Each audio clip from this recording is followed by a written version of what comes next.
JLPT 청해 실전 연습 바로 시작해 볼까요? 오늘은요, 실제 시험처럼 한번 문제를 풀어보고 과연 정답의 단서는 어디에 숨어 있었는지 그걸 같이 한번 파헤쳐 볼 겁니다. 준비되셨죠? 바로 가시죠. 자, 오늘 여러분이 풀어보실 문제입니다. 화자는 왜 매일 산책을 갑니까? 여러 가지 이유가 나올 수 있겠죠. 하지만 JLPT가 원하는 건 뭐다? 바로 가장 결정적인 이유, 딱 하나입니다. 그걸 찾아내셔야 해요. 자, 이제 귀를 쫑긋 세우고 한번 들어보세요. 僕の犬クロ。僕はいつも夜、クロを散歩に連れて行く。クロを飼い始めたのは3年前だ。色が黒いからクロって名前をつけた。最初、両親は犬を飼うことに反対だったが、何度も頼んでやっと飼わせてもらった。その代わり、雨の日も風の日も毎日必ず散歩すると約束させられた。だから、クロの散歩は僕の日課だ。僕が家に帰ると、クロは早く散歩に行きたがって、クンクンと鳴く。僕が紐を持つと、僕のところへ来て嬉しそうに尻尾を振る。そして紐をつけて玄関を出た途端、クロは全速力で走り出す。 어떠셨어요? 정답 딱 감이 오셨나요? 혹시 좀 헷갈렸어도 괜찮습니다. 전혀 걱정 마세요. 지금부터 저랑 같이 이 지문을 아주 그냥 한 문장 한 문장씩 뜯어보면서 정답이 어디 숨어 있었는지 한번 찾아보자고요. 자, 첫 문장. 아주 심플하게 시작하죠. 내 강아지 쿠로. 색이 검어서 쿠로라고 이름을 붙였다. 이름이 쿠로인유 그냥 까매서. 네, 아주 단순하죠.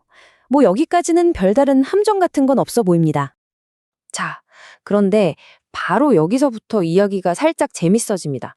뭐가 등장하죠? 네, 부모님의 반대가 나와요. 처음엔 부모님이 반대했다. 이 반대가 있었기 때문에 강아지를 키우려면 뭔가 특별한 조건이 붙게 되는 거죠. 그게 뭘까요? 바로 이 문장입니다. 여러분 진짜 다른 건 다 잊어버려도 괜찮아요. 이 문장, 특히 문장의 맨 마지막에 있는 이 단어 하나, 이 동사 하나가 이 문제의 모든 것을 말해주는 결정적인 증거라고 할 수 있습니다. 자, 핵심이 뭐냐? 바로 이거예요. 사역수동형, 야쿠소쿠 사세라랬다. 이게 그냥 약속했다가 아니라는 거죠. 그게 아니라 부모님 때문에 약속을 해야만 했다, 하게 되었다. 이런 뉘앙스인 거예요. 내가 원해선 게 아니라는 거죠. 와, JLPT가 바로 이런 미묘한 차이를 정말 좋아합니다. 여기서 점수가 갈리는 거예요. 그러니까요, 어쩔 수 없는 약속 때문에 산책이 뭐가 된 거예요? 바로 니카, 매일 해야만 하는 일과가 되어버린 거죠. 좋아서 하는 루틴이라기보다는 의무에 가까운 겁니다.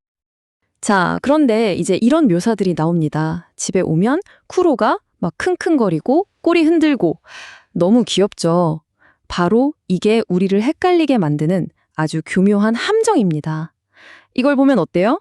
아, 강아지가 너무 가고 싶어 하니까 그래서 가는구나. 이렇게 생각하기 딱 좋잖아요. 현관문 나서자마자 전속력으로 달려나가는 쿠로 상상이 되시죠? 진짜 신났네요. 특히 이 토탄, 하자마자 라는 표현이 아주 생생함을 더해주죠. 하지만 다시 한번 강조합니다. 이건 뭐다? 산책을 가는 근본적인 이유가 아니라 산책을 가서 나타나는 결과라는 점, 이걸 구분해야 돼요. 좋습니다. 자, 그럼 정답을 딱 공개하기 전에 이번 지문에서 우리가 꼭 건져가야 할 핵심 어휘랑 문법 포인트만 빠르게 한번 짚고 넘어갈게요. 자, 화면에 보이는 이 단어들. 이거 정말 시험에 자주 나오는 단어들이니까 이번 기회에 확실하게 눈에 익혀두시면 정말 도움될 겁니다. 잠깐 멈추고 한번 쭉 훑어보세요. 자, 이제 모든 퍼즐 조각이 다 모였습니다. 그럼 맨 처음 질문으로 다시 돌아가서 과연 진짜 정답은 무엇이었을지 한번 확인해 보시죠. 다시 한번 질문을 볼까요?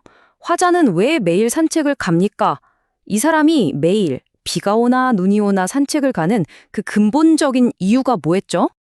자, 선택지를 한번 봅시다. 1번, 2번, 3번, 4번. 그럴듯해 보이는 것들이 있죠?